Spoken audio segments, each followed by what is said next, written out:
I don't like kids. I know that's blunt and to the point, but it's the truth. I've always had bad luck with children.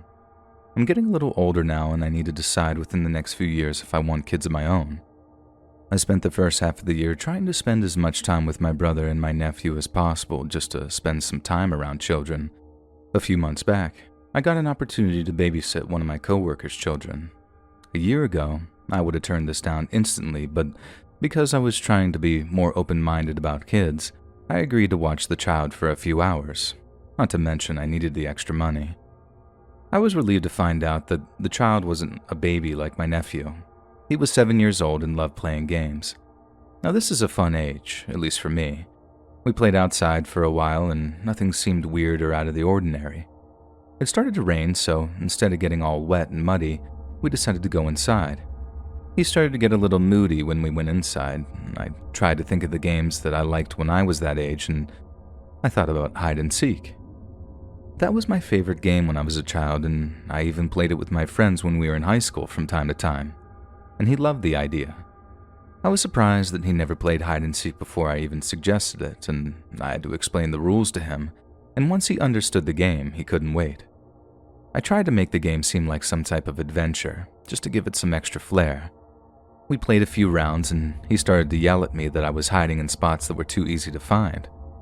On his next turn to seek, I went up to his bedroom and hid underneath his twin bed.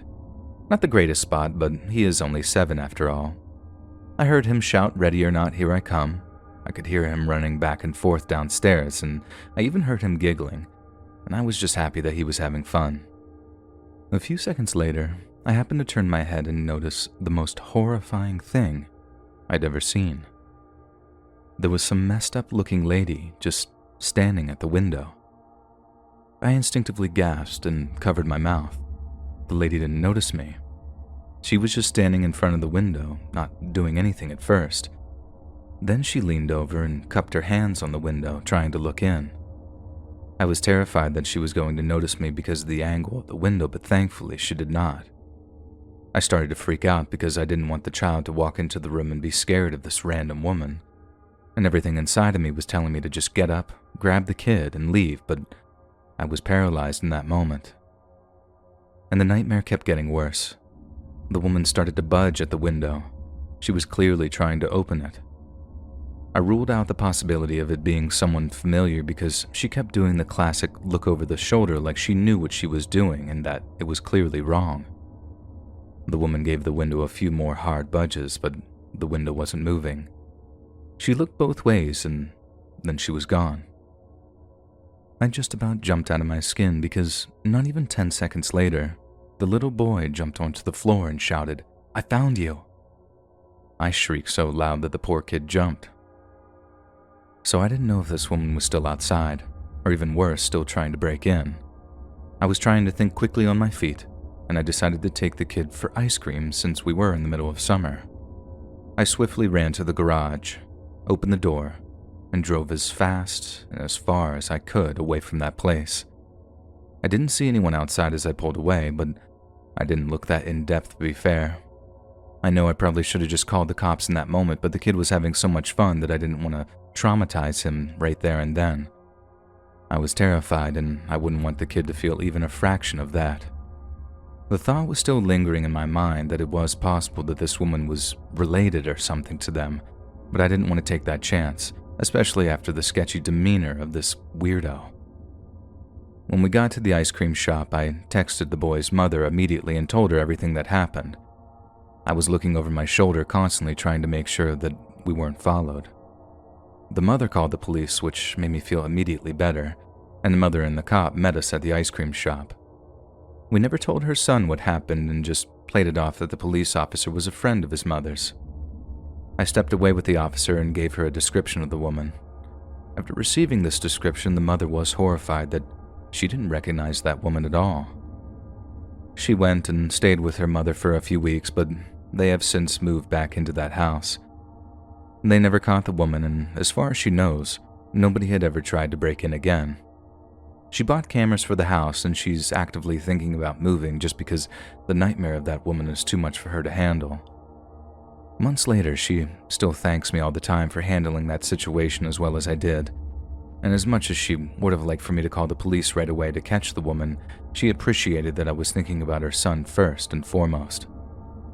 I have nightmares all the time now thinking about that demented face looking through the window.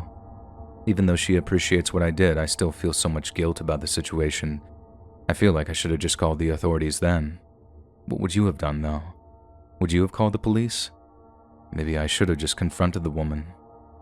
I'm just happy the boy is all right, and I hope that woman never comes back again.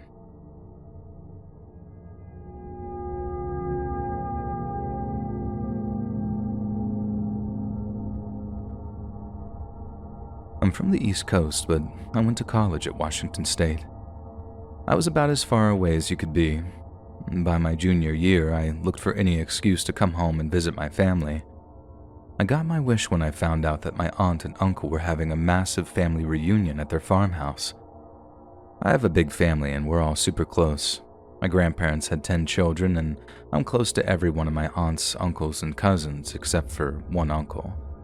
All 10 of my grandparents' children got married except for my Uncle Ron, who had spent considerable time in and out of jail.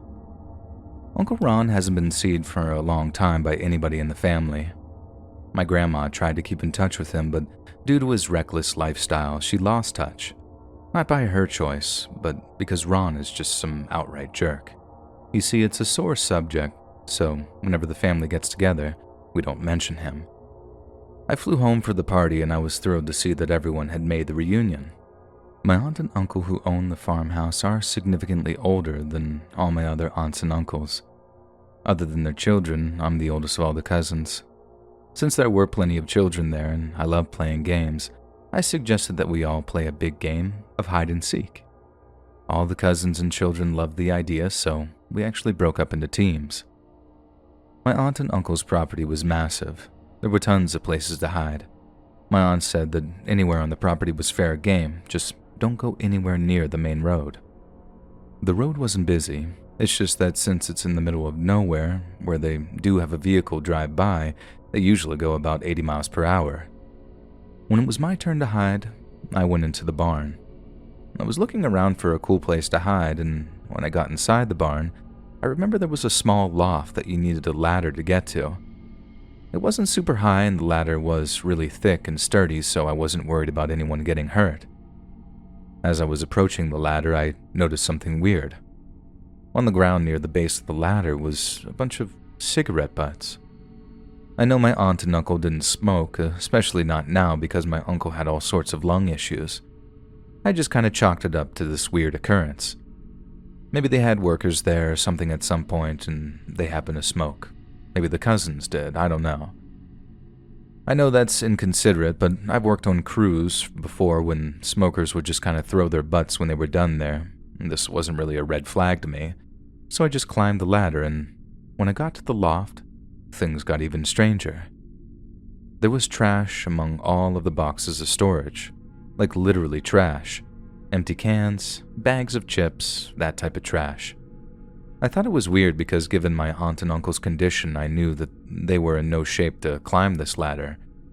I continued to investigate the loft. On the dusty floorboards, there were footprints. I stopped for a second and just listened, and I thought that I could hear the sound of breathing, but given my anxiety about the situation, I told myself that I was just hearing things. I started to make my way to the back of the loft, and then I froze. Sitting there, staring right back at me, was a dirty-looking man. My first thought was that a homeless man had found his way into the barn and was squatting in the loft. But before I could do anything, the man ran at me, passing by me, knocking me over. I heard him jump down to the ground and run out of the barn. However, before he hit me, I noticed it. It wasn't just some homeless dude. It was my uncle, Uncle Ron. I almost didn't recognize him, but I knew his eyes. But when he ran me over, I was clearly able to get a good look at his face, and instead of creating a scene, I calmly went down and told my aunt and uncle what had just happened. And they were outraged, but also very terrified. They were the ones who told Uncle Ron off all those years ago, and Ron had threatened them many times. The thought that he was squatting in the loft made my aunt turn as white as a ghost. It didn't take long for the entire party to hear what was going on. The game of hide and seek had ended, but I continued throwing the ball around with the kids, trying to distract them. The police eventually showed up and we told them everything. We had no idea where to find Uncle Ron, but that didn't matter. They found him about an hour later, walking down the side of the road. Before the cop even approached him, he started to run. He didn't get very far. The officer apprehended him and they actually found a large kitchen knife from my aunt and uncle's house on his person. I realized that this story may not be as scary for some of you, but put yourself in my shoes or even my aunt and uncle's shoes. Imagine going into a loft and being confronted by a strange man staring right back at you. Take that one step further and imagine you're my aunt and uncle. This man was living in their barn, and at some point, he was in the house because he had stolen the kitchen knife. Why else would he have needed that knife other than to use it on my aunt and uncle? He denies that, of course, but I saw that look in his eyes, and those eyes gave me the impression that he intended to do something downright evil.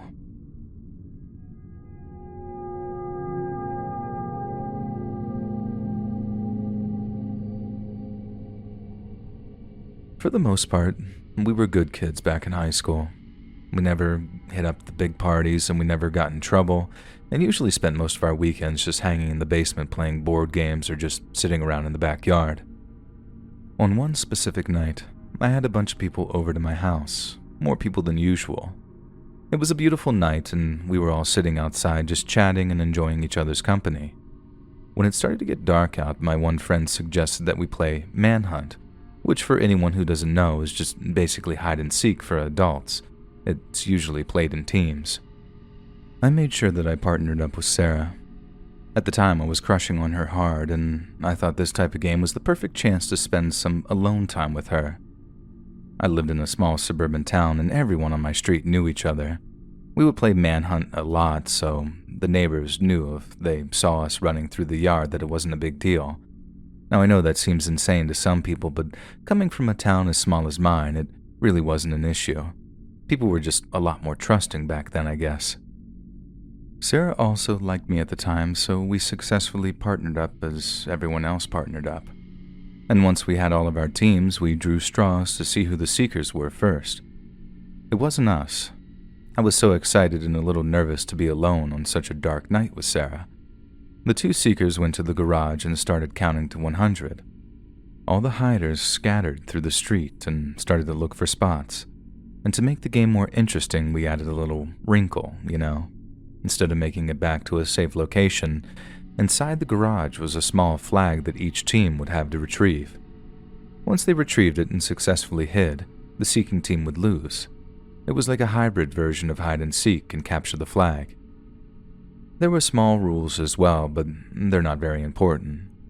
And I noticed some of my friends starting to head into the backyards of some of the houses, and that's where most of the good spots were, so of course they would look there first. I suggested that we stay in front of the houses because they would look there last. Sarah was all giggles and laughter and just agreed with whatever I said, and towards the end of the street was a smaller house. An older man lived there alone. His wife had passed away about 5 years ago. It's sad, but he really was a nice guy. And after she passed, he would go fishing a lot and would spend most of his time on or near the water. And for whatever reason, though, on this night, his boat was parked on the trailer in the driveway of his house.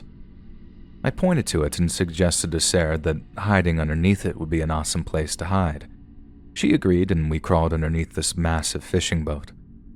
While we were hiding under the boat, we were lying close together and just whispering some small talk. She said she was cold, and she started to cuddle up to me. I remember thinking that this night couldn't get any better.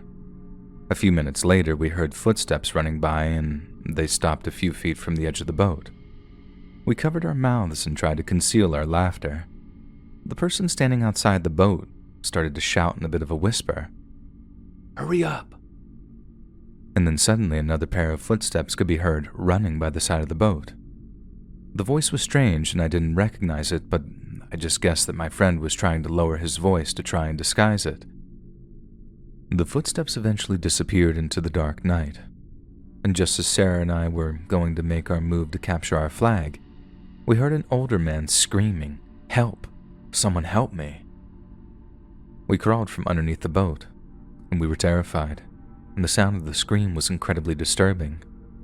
You could almost feel the pain and sadness in the voice. It was the old man who owned the boat that we were hiding under. Thankfully, he recognized me. He was stuttering and clearly shaken up.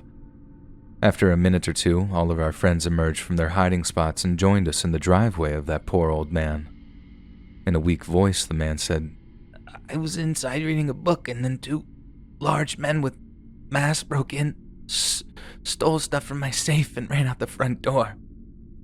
I tried to stop them, but they were too big. And my heart broke for this old man. We ran back to my parents' house and had my mom call the police.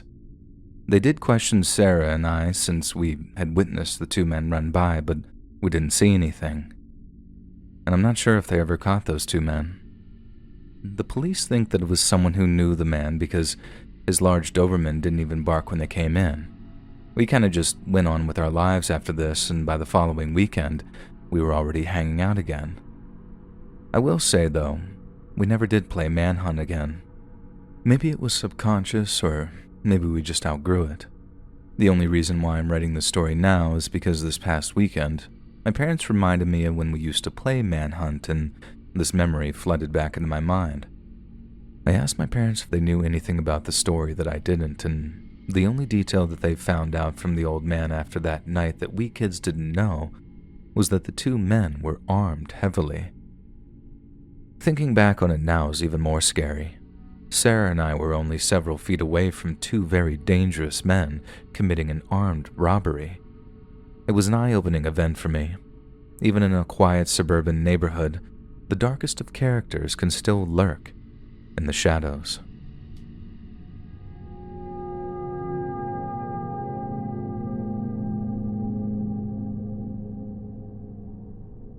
Not that long ago, I was out there in the world trying my hand at the whole online dating thing. I never struggled in that department, which I guess is a good thing, but I always liked the idea of connecting with someone on the internet. At the time, I was only meeting girls either at work or at the bar, and I wanted to branch out and see if I was able to meet someone different.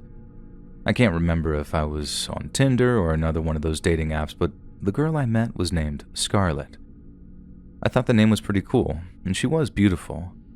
With all the catfishing and fake profiles out there, I was convinced that Scarlett had to be fake. I proceeded carefully and made some small talk for a while, and it became clear that this was a real person, and I immediately set up a date. I went right to dinner and drinks because that's just what I know best, but she had other ideas. Since I was trying to get more out of my comfort zone, I was open to just about anything, and she asked if I was familiar with this forest that is near my hometown. The forest is huge and has a trail that actually extends throughout 3 states. At least I think it's 3 states. I agreed to have the first date at the park. I got a fresh haircut and planned a picnic for us at this park and forest, and since summer was now over, this was in the middle of the week and we didn't plan on seeing very many people there. When the day arrived, I picked her up downtown outside of the building where she said she lived. We made the 45-minute drive to the forest, and just as we thought, when we pulled into the lot, there was only one car there. I was excited to basically have the entire place to ourselves, not that people would have made a difference since this place was so huge. And out to the side of the parking lot was a beautiful overview of a scenic area. I held her hand as we continued walking towards the view. And that's when I surprised her with the picnic. She was excited and seemed genuinely happy. It was nothing extravagant, just some sandwiches and chips, and we ate, sat on the blanket that I brought, and just talked for a while. It was nice to have a date that wasn't at a bar or somewhere loud. When we finally packed everything up, and I asked if she wanted to explore some of the trails. She smiled, looked around, and then said, "Actually, I have a better idea, but you can't judge me." I was intrigued and played along with her. She looked down, and in a sort of shy and almost tentative voice, she said, "Let's play hide and seek." It was a weird suggestion, and I was not expecting that to come out when she said she had an idea. She started to hit my arm in a playful way and said, "Come on, it'll be fun. Just you and I out here in the woods, hiding." Now, as I write this, I realized how weird this sounds, but at the moment, the way she was talking, it kind of seemed fun and playful, and I can honestly say I wasn't really thinking with my head, if that makes sense. I agreed to play, and she got even more excited. She told me to hide first and that she would count to 30. I didn't want to run deep into the woods, especially because I had no idea where I was going.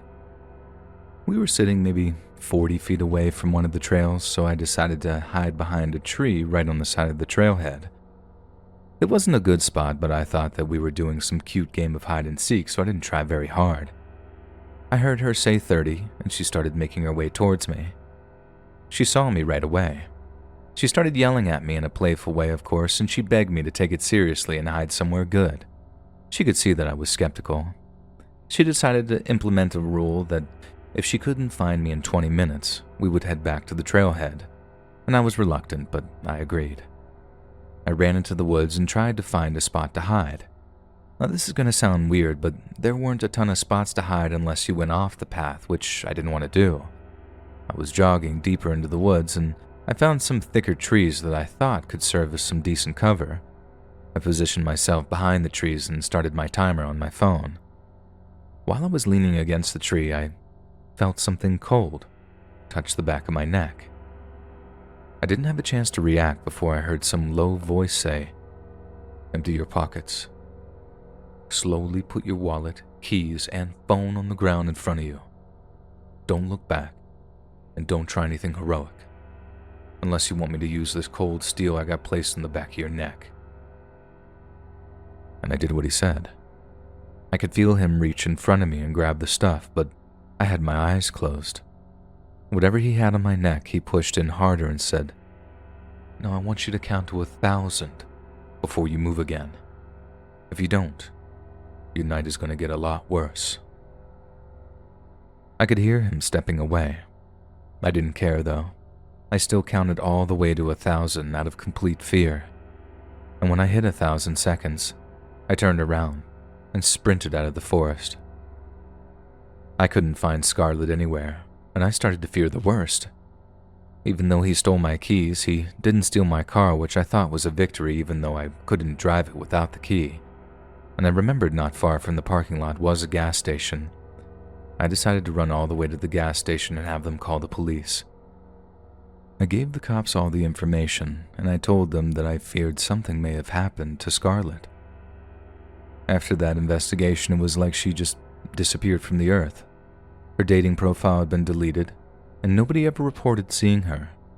The police thought that she may have been involved with the person who robbed me, since nobody with the name of Scarlett was ever reported missing by anybody except me.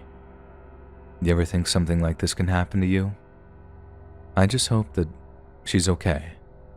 But knowing that she's involved, I just also hope that she never hurts anyone else again.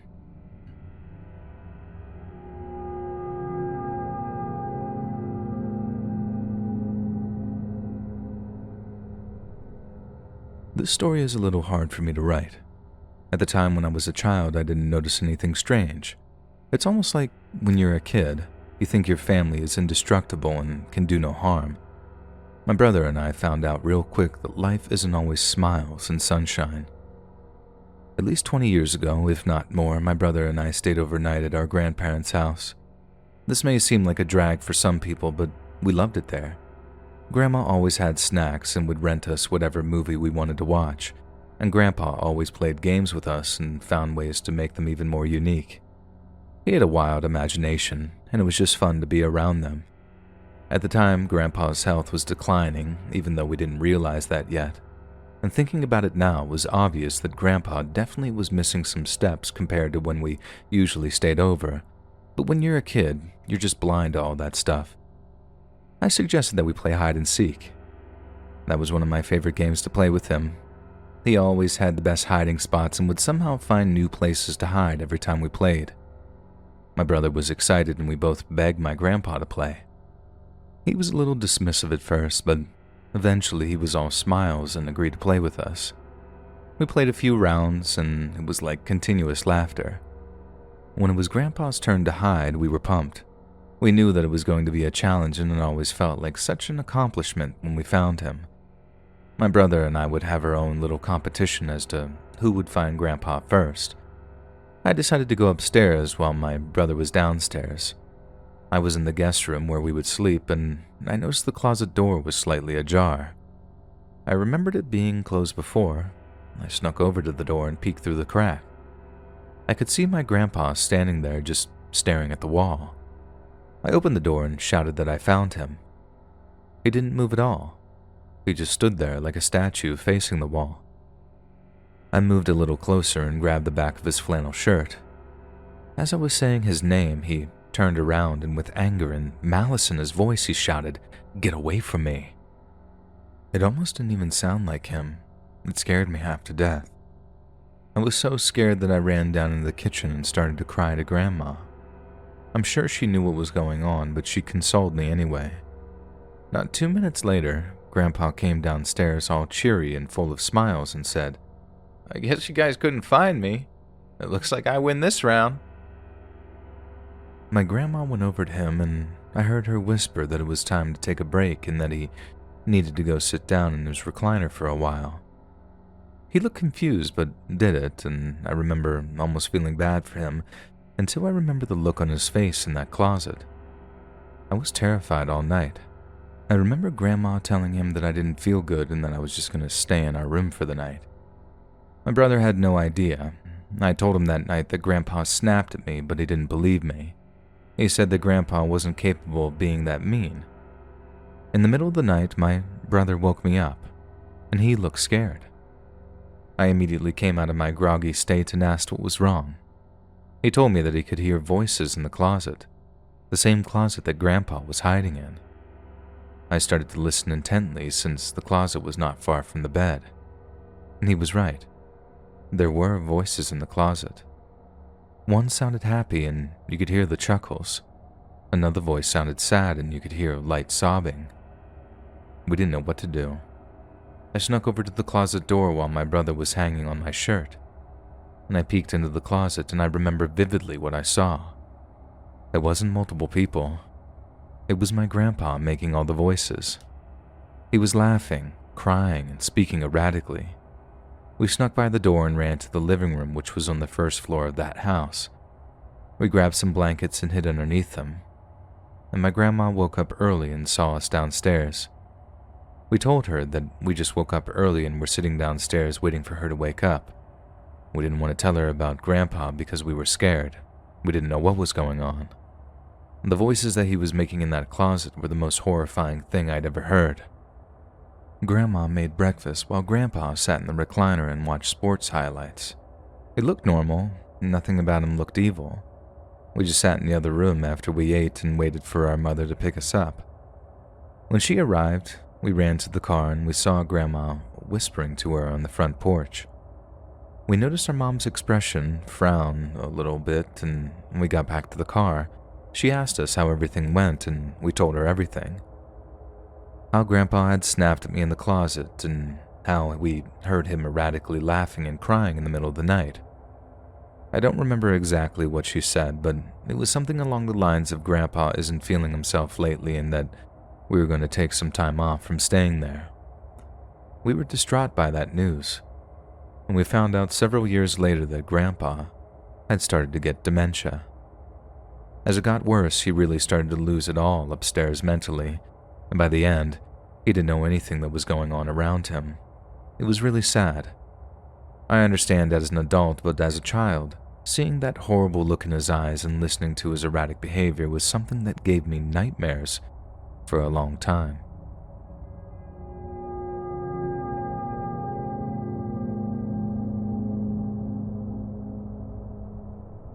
There was nothing like the classic sleepover birthday party when we were kids.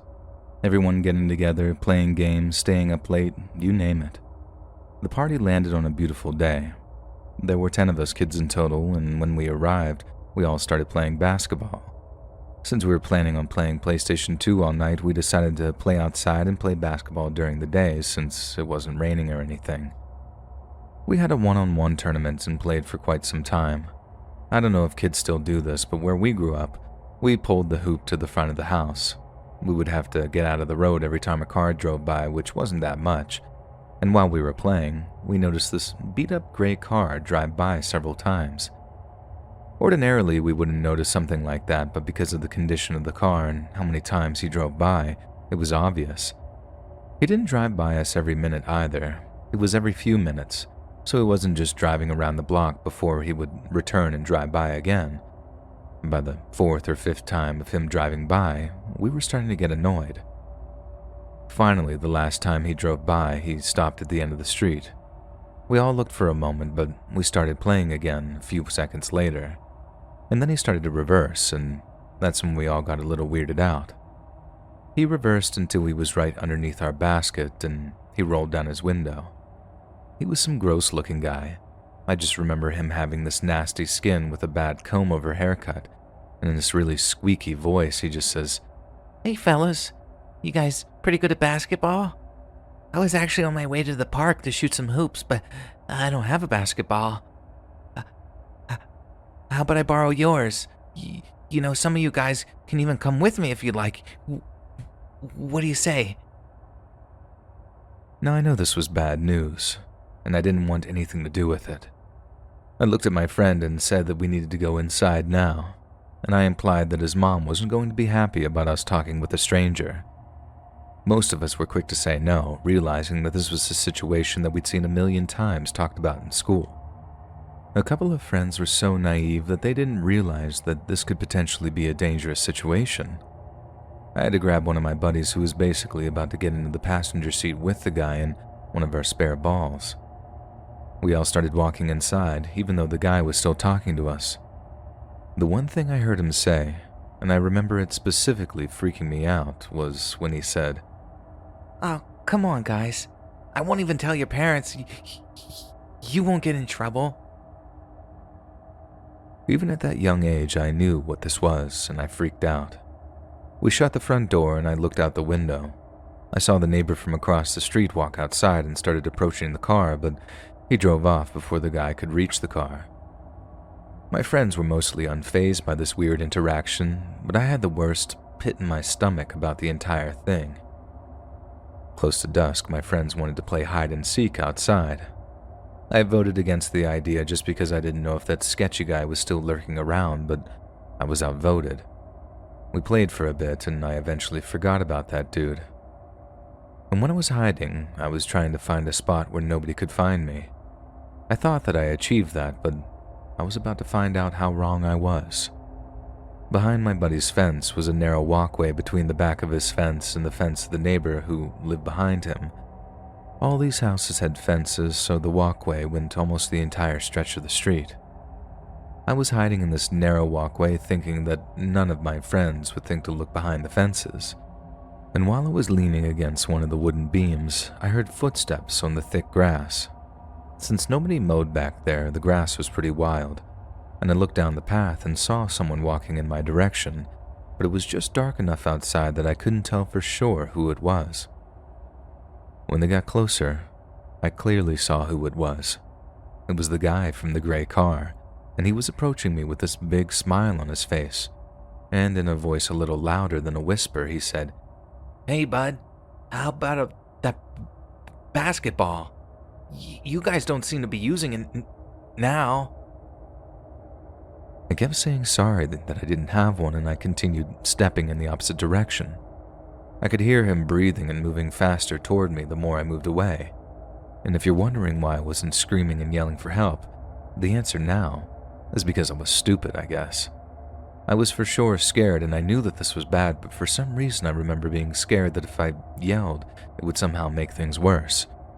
I don't know why. This was just my logic in the moment. I started to move faster down the narrow walkway, and I could hear him moving even faster than before. I don't know exactly how close he was, but I could hear his breathing, and it felt like he was right on top of me. And then I heard a loud voice yell, Hey you, what are you doing? You know that kid? I just kept running. I heard the guy chasing me say something under his breath, and then he jumped over one of the fences. I ran as fast as I could and shouted for all my friends to meet me back in front of the house. The neighbor emerged from the narrow path and knocked on the door of my friend. He talked to his mom for a little bit, and then she made us stay inside for the rest of the night. I was happy, but some of my friends were upset. And nothing more happened that night, and I never saw that guy or that car again. It wasn't until I was much older that I realized how scary and horrible this could have been. It was scary then, but it didn't traumatize me. I just think as a child I didn't understand the severity of the situation. Parents out there, just please watch your children. There truly are monsters hiding everywhere.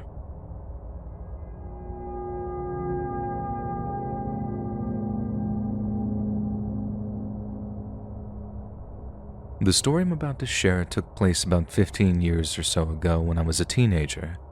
I had a pretty close group of friends at that age, some that I went to school with and some that lived in my neighborhood.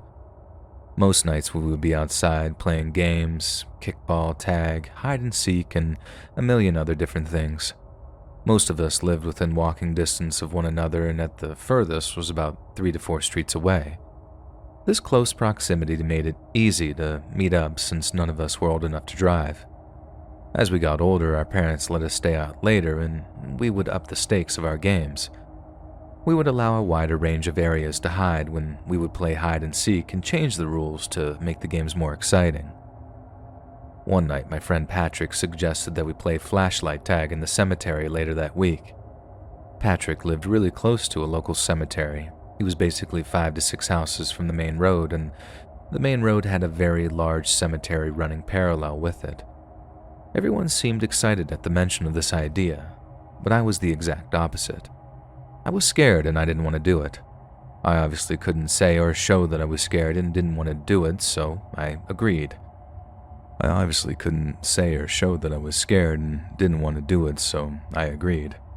We decided that we were going to head to the cemetery at about 6:30 to 7 at night, that the secondary gate would still be accessible, and we could walk around and find a good spot to play before it got too dark. We all agreed that everyone had to dress in all black, and you could have 2 flashlights, just in case one stopped working. It was up to you if you wanted to have it on or off. If you had it on, obviously you'd be more likely to get caught, but you also probably wouldn't be as scared. I remember telling my mom that I was heading to Patrick's house, and she said it's 6 o'clock. What time are you coming home? I told her I wasn't sure, and she said that if it was after 8, I needed to call her and she'd have my dad come pick me up. She didn't want me walking that late at night. We all arrived outside Patrick's house, and from what I remember, there were 8 of us.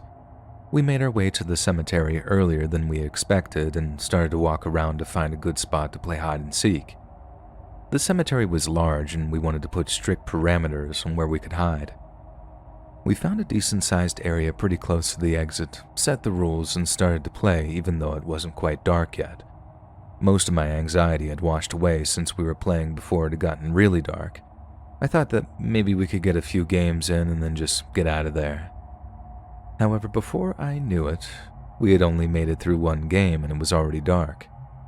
I was hoping that as we grouped up that we would just agree to leave, but that wasn't the case. My friends started grabbing their flashlights and we asked if anyone wanted to volunteer to be the seeker first. Before anyone else could say anything, Joey, my friend, had jumped up and said, "Me." We went over the rules again and said if you were caught in the light of the flashlight, you were out and you had to meet up at the large tree that we were all talking in front of. Joey was only going to count to 50 so that people couldn't get too far away from the meeting area. Joey started counting and we all ran away, turning our flashlights out and finding a good place to hide.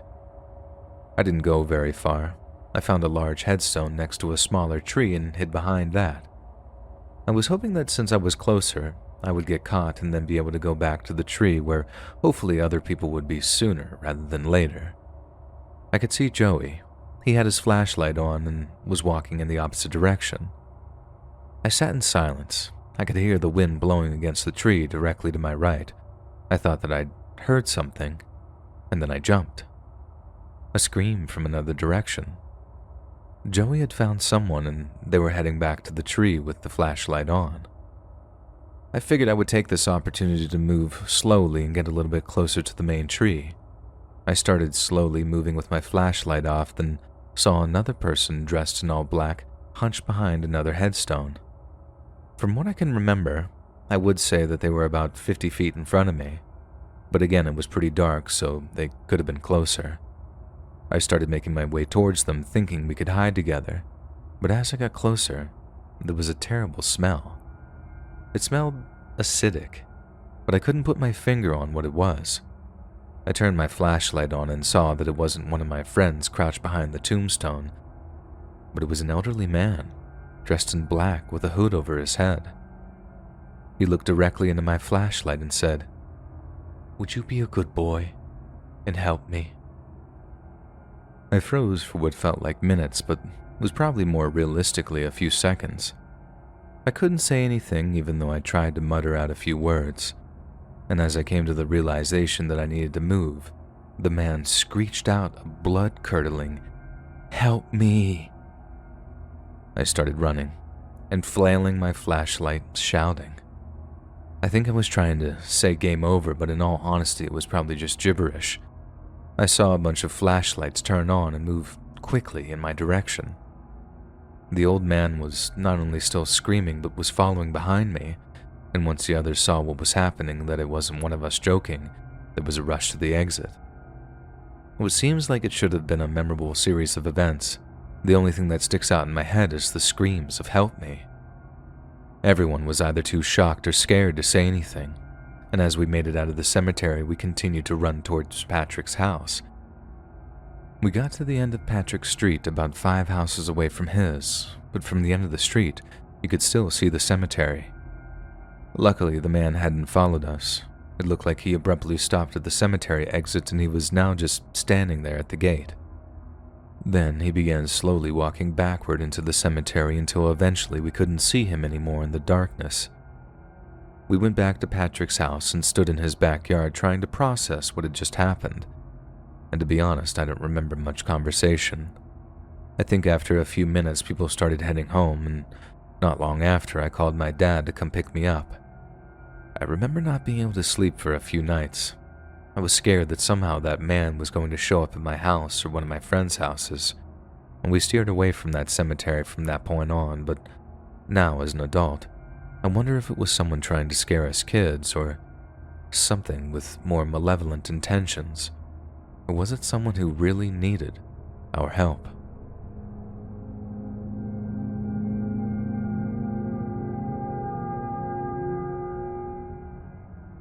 I don't have a ton of great stories from my time in high school. I'm not ashamed to admit that I wasn't the best student or even really the best human being. I've come a long way since that time in high school. And one story I remember it like it was yesterday, but for all the wrong reasons. My friend's parents were out of town and he invited a group of us over. He had a big house in a nice neighborhood, so any chance we got to go there we took. A bunch of people were there and we were doing some things that high school kids probably shouldn't be doing. And one of the coolest things about this house was that his backyard was against the edge of an apple orchard. For a little backstory, when we were little kids, we would go to the end of the row of trees and eat apples, and we felt like we were so cool. And one day, the guy who owned the orchard caught us and yelled at us like we were trying to burn down his house. We didn't think that it was that serious, but apparently he did. And that was a long time ago, and every time I come back to this house, I always bring that up and remind my friend how much I hated that guy. I don't know what exactly prompted this thought, but while I was staring out the living room window looking at the apple trees, I suggested that we play a game of hide and seek in the apple orchard. It took a little convincing to get everyone on board, but everyone eventually loved the idea.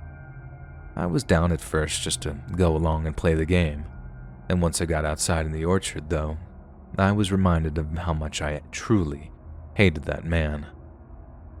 My friends and I were running down some of the rows of trees, and I noticed the big barn in the background. I tried to change my mindset, but all I wanted to do was break into the barn and be a complete degenerate. I told my friend that I wanted to hide in the barn, and I convinced him that nobody would find us hiding in there. The door was unlocked, and my buddy wanted to give up. I didn't want to, though. I broke the lock and made my way into the barn. And once my buddy was in there with me, I reminded him of how much we used to hate that dude and that this was our chance to get our revenge. Again, he was against the idea, but after a little convincing, he came around. He was a good kid, and I was trying to get him to be a little bit of a rebellious teen for once in his life before we graduated. And the barn wasn't your typical barn. This was where anyone who visited the orchard could buy apples, sauces, and all sorts of goods. I don't know what came over me, but I started to destroy the place. Not irreversible damage, but I was knocking everything off the shelf and throwing apples everywhere. I even took a few bottles of sauce that they made. I do remember being admittedly freaked out, only because I was technically breaking the law and I started thinking about what would happen if I got in trouble. We were clearly trespassing, and now we were breaking and entering and destroying his property on top of all of that. I couldn't get the image of being arrested out of my head, and that's when I heard the door kick open. We looked over and saw the owner of the orchard standing there with a large rifle in his hand. We both hid behind a shelf and hoped that he didn't see us. We could hear him walking slowly and yelling for us to come out. His voice sounded the same as it did all those years ago. If he was that mad at a couple of kids for taking apples, what's he going to do to us for trashing his barn? He was standing right next to us on the other side of the shelf. Each footstep felt like an earthquake, and it was only a matter of time before he turned and saw us. He then fired a warning shot at the ceiling, which just about made both of us scream out. We got up and sprinted out the back door that we had broken into, and the man yelled for us to stop. But we didn't look back. We just kept running for our lives. We were bobbing and weaving through all the apple trees, hoping to lose this old man in the maze of trees. We were yelling to run to alert the rest of our friends that we were being chased, and thankfully they heard us and everyone ran back to the house without being seen. When we got inside, we shut the lights off and looked out the window. We saw the man fire another shot into the sky, and the loud bang made us jump, and the flash of light from the shot illuminated the surrounding area. This guy wasn't playing any games. He was clearly going to punish us for trespassing. We were scared of getting caught at first and potentially arrested, but the fear multiplied 100 times when he started firing those shots. Suddenly, the fear of getting arrested didn't look so bad. Everyone left the house not long after, except for me and a few other guys. All night long, we stared out the window and watched him patrolling the trees. He never put the gun down, not once. He never fired it again, but he didn't need to. Those 2 warning shots were enough. I stayed up until dawn, and I kid you not, this man stayed outside the entire night. And that morning, I left my friend's house and drove by the front of the apple orchard. There were 2 cop cars, and the owner was speaking to the officers, and I felt sick and remorseful for what I did, but I never went back. I never apologized, and I never took responsibility. I outgrew that degenerate stage of my life, but I'll never forget the fear of being hunted by a man who I guess in some ways was just defending his property. Hey friends, thanks for listening. Click that notification bell to be alerted of all future narrations. I release new videos every Monday, Wednesday, and Friday at 7 p.m. EST, and there are super fun live streams every Sunday, Tuesday, and Thursday night. I'd love to see you there. If you got a story, be sure to submit them to my subreddit, r/Let'sReadOfficial, or submit it over email and you might hear your story featured on the next video. And if you want to support me even more, grab early access to all future narrations and bonus content over on Patreon, or click that big join button to hear about the extra perks offered for the channel. And check out the Let's Read podcast, where you can hear all of these stories and compilations and save huge on data, located anywhere you listen to podcasts. All links in the description below. Thanks so much, friends. And remember, licking doorknobs is illegal on other planets.